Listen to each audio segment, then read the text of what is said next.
और हिंदी में क्या है, सब्जेक्ट आएगा फिर कर्म आएगा तब क्रिया आएगी। भाषा मैंने कहा भी एक समझने का प्रोसेस है। लैंग्वेज कोई भी हो, अगर आपको समझना है तो लैंग्वेज का मीन्स क्या होता है?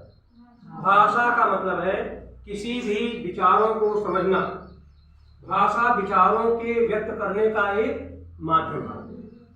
हम जिसमें बोलते हैं, बात करते हैं, हमारा एक माध्यम मीडिया है। कहा गया language is the media of communicating ideas. विचारों के व्यक्त करने के माध्यम को क्या कहते हैं? भाषा।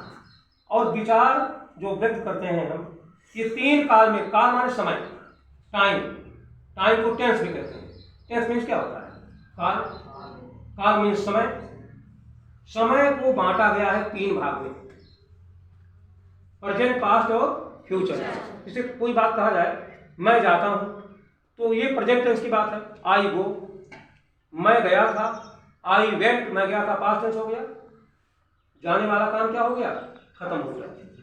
मैं जाऊंगा, अभी गया नहीं है, ये काम होने वाला। आई शैल गो, मैं जाऊंगा, आई शैल गो, मैं जाऊंगा। तो विचारों के व्यक्त करने के का माध्यम भाषा है। और विचार हमारे तीन तरह से व्यक्त होते हैं, वर्तमान, भूत और भविष्य, प्रेजेंट, पास्ट और फ्यूचर। जब हम कोई काम वर्तमान समय में करते हैं, तुम्हारा प्रेजेंट टाइम है। भूत हो गया, अभी आप रात में सो के उठे, सुबह हो गई, अभी दोपहर टाइम होने वाला है, तो भूत हो गया ना। Whatever you did in the past time, that is your past. Whatever is gone is past, and whatever time will come in the future, that is future time. All my point? तो विचारों को आप व्यक्त करिए present, past और future में, किसी भाषा में, चाहे जो भाषा हो। तीन ही प्रकार से विचार तीन समय में व्यक्त होते हैं, वर्तमान, भूत और भविष्य। और इन विचारों को व्यक्त करने के लिए इंग्लिश में विशेष रूप से आपको वर्ब के फॉर्म को याद करना होगा। अगर आपको वर्ब का फॉर्म नहीं याद है तो इंग्लिश साहित्य को सीखना मुश्किल हो जाएगा। और मैं तो बोलता हूं कि एक दिन में 5 वर्ब याद कीजिए। कितना? 5 verb. 5 verb, go, went, gone, going, do, did, done, doing, sleep, slept, slept, sleeping, eat, ate, eaten, eating. ऐसे बेटा वर्ब का फॉर्म याद करो तो महीने में 150 वर्ब हो जाएगा, सारी वर्ब याद हो जाएगी, इंग्लिश अपने आप आ जाएगा। तो वर्ब का फॉर्म बहुत कंपल्सरी याद करना अंग्रेजी में अगर सीखना है। अच्छा, एक बात और, इंग्लिश साहित्य को बोल के पढ़ो। जो किताबें प्रिस्क्राइब बुक हैं आपके पास, उसे जब भी घर पे पढ़िए तो आप बोल के पढ़िए। बोलने से आपका क्या होगा? आपका प्रोनाउंसिएशन आ जाएगा, मन से डर खत्म हो जाएगी, और आप कभी देखो और आपका जो भय एक मन में व्याप्त है वो समाप्त हो जाएगा। स्वयं ही बोल के पढ़िए। जब तक बोलोगे नहीं तब तक मन के अंदर जो डर बना हुआ है वो रहेगा और इंग्लिश आप बोल नहीं पाओगे। इसके लिए आप ही खुद ही आपको बोल्ड होना पड़ेगा, आपको थोड़ा सा हिम्मत रखनी पड़ेगी। कहा गया है, success is at the top boys waiting there until plodding patient कल्की boys have mounted up the hill. सफलता शिखर पर है मगर संघर्षशील लड़के ही उस पर आगे बढ़ते हैं। तो आपको इंग्लिश साहित्य को बोल के पढ़ने का प्रयास करना चाहिए। मैंने कहीं कोई कोचिंग क्लास नहीं किया था बोलने के लिए, मैं भी 6 इंग्लिश पढ़ा हूँ, लेकिन बस इतना था कि मैंने बोल कर ही पढ़ने का प्रयास किया। जो किताब में लिखा है उसको याद कर लेता था और बोल के पढ़ता था। बात समझ आ रही है? सुकरात जो थे, उनकी जो में कथा आती है, उन्होंने बोल के पेड़ पत्तों के सामने भाषण दिया करते थे साथ में। बाद में सुकरात बागों में खड़े हो जाते थे, बोलने लगते थे। बाद में पता चला सुकरात जैसा वक्ता कोई था ही नहीं वर्ल्ड में उस समय। बात समझ आ रही है ना? तो आपको बोल कर पढ़ने का अभ्यास, ये साहित्य है, इसको सीखना है तो आप बोल के पढ़िए, अपने आप याद हो जाएगा। किसी की कोई आवश्यकता नहीं। मीनिंग के लिए डिक्शनरी है बाजार में, छोटी छोटी मिलती है, उसे ले लो, देखो भी। और ग्रामर के लिए बेटा एक चीज जिसे ध्यान दो, ग्रामर न्यू लाइफ है, न्यू स्टाइल है, न्यू लाइफ में जनरल इंग्लिश है, या फिर क्या कहते हैं कि कक्षा हाउ टू राइट इंग्लिश आती है, किताब ले लो, उसमें वर्ब का फॉर्म याद करो। और टेंस, समय को बांटा गया है वर्तमान, भूत, भविष्य में। टेंस प्रेजेंट में भी कई तरह के हैं, present indefinite tense, present continuous tense और present perfect tense, present perfect continuous tense.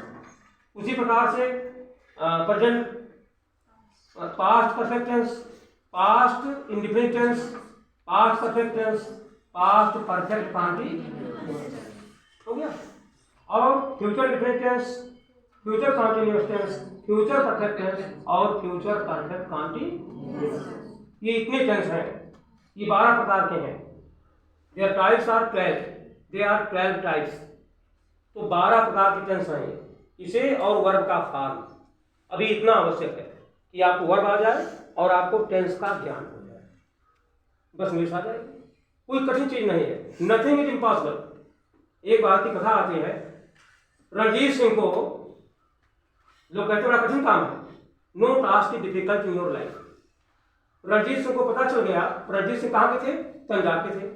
उन्हें पंजाब केसरी कहा जाता है, पंजाब का शेर, पंजाब का लायन ऑफ पंजाब, महाराजा रणजीत सिंह। पढ़ते हुए इतिहास में आपको एक बार वीडियो में कथा आती है, उन्हें पता चला कि अहमद शाह अब्दाली का सेनापति महमूद शाह सतलज के उस पार सेना लेकर तैयार है लड़ाई के लिए। तो उनको सलाहकारों ने कहा, महाराज अगर रात को उस पर कब्जा कर लिया जाता, अगर एक रात सेना हमारी सतलज पार पड़ जाती तो हम उसको महमूद शाह को जीत लेंगे, नहीं तो सुबह हमला कर देगा हमारे ऊपर।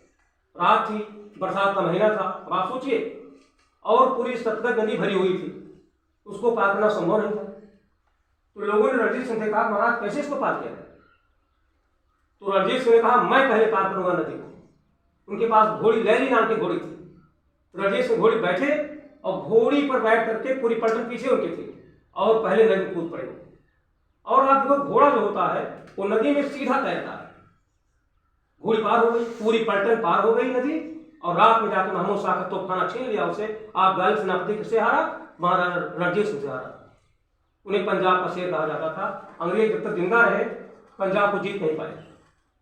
बात समझ आ रही है? तो हिम्मत से काम लेना चाहिए।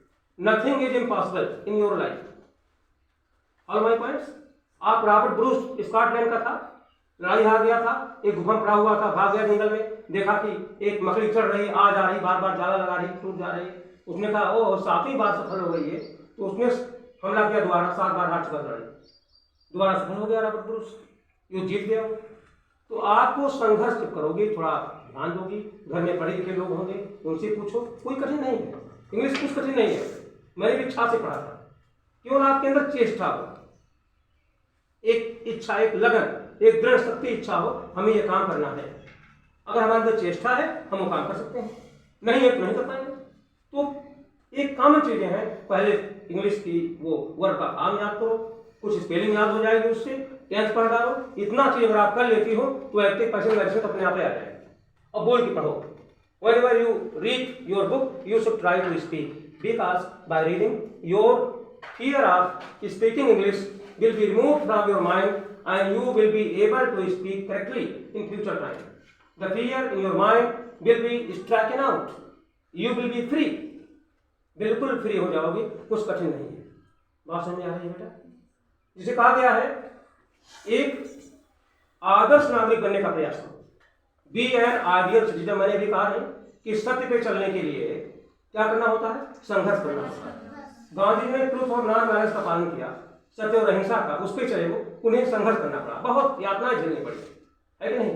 असत्य बोलना हो तो झूठ अपने आप आ जाएगा, बुराई अपने आप पैदा हो। अच्छाई पे चलने के लिए संघर्ष करना पड़ता है। जीवन में संघर्ष करना है तो अच्छाई के रास्ते पे चलने का प्रयास करो बेटा। सुबह उठो, स्वस्थ रहना, सुबह उठना पड़ेगा, आप स्नान कर लो, खाली पेट पानी पियो, मंदिर जा सकते हो जाओ, नहीं जा सकते कोई बात नहीं है, लेकिन इसी बहाने आपका स्वास्थ्य ठीक रहेगा। अगर आप 12 बजे सो के उठोगे तो आप क्या पढ़ोगे, क्या स्वास्थ्य रहेगा आपका? जब अस्वस्थ हो जाओगे तो पढ़ाई लिखाई कुछ नहीं कर पाओगे और जीवन बेकार हो जाएगा। इसलिए सतत चेष्टा करने का प्रयास, निरंतर अगर आगे बढ़ना है तो आपको जीवन को मोल्ड करना पड़ेगा, सुधारना पड़ेगा, मोड़ना होगा। अभी यही लाइफ है, रबर स्टैंप है, जिधर लगा दोगे लग जाएगा। और अध्यापक की खुशी किसमें होती है? हमारी खुशी किसमें है? जब आप सफलता के रास्ते पर हो जाएगा। अगर आप सफल हो गए, आपका जीवन सफल हो गया, तो हमारा पढ़ाना सफल है। अगर आप असफल है तो मेरा जीवन बेकार है। एक पोएम आती है इंटर में, ज्यादा विस्तार नहीं लूंगा मैं। हेनरी एल डोरजियो ने एक कविता लिखा है, उन्हें लिखा था तो लिखना हटा दिया गया। टू द प्यूपिल्स, क्या लिखा था? टू द प्यूपिल्स, शिष्यों के प्रति क्या लिखा है? लिखा था उन्होंने, what joins reigns upon me when I see fame in the mirror of futurity, weaving the chaplets you have yet to gain, ah then I feel I have not lived in vain। कवि कहता है, अरे बच्चों, जब तुम्हें सफलता पर मैं देखता हूँ तो मुझे बड़ी खुशी होती है, और तुम्हें तुम्हारे गले में मैं हार बनता हूँ कहना नहीं चाहिए, और तो मुझे लगता है कि तुम्हारा जीवन सफल हो गया, बेकार रह गया, मेरा जीवन भी सफल हो गया। तो स्टूडेंट की सफलता है टीचर की सफलता है, मैं कहना चाहता हूँ।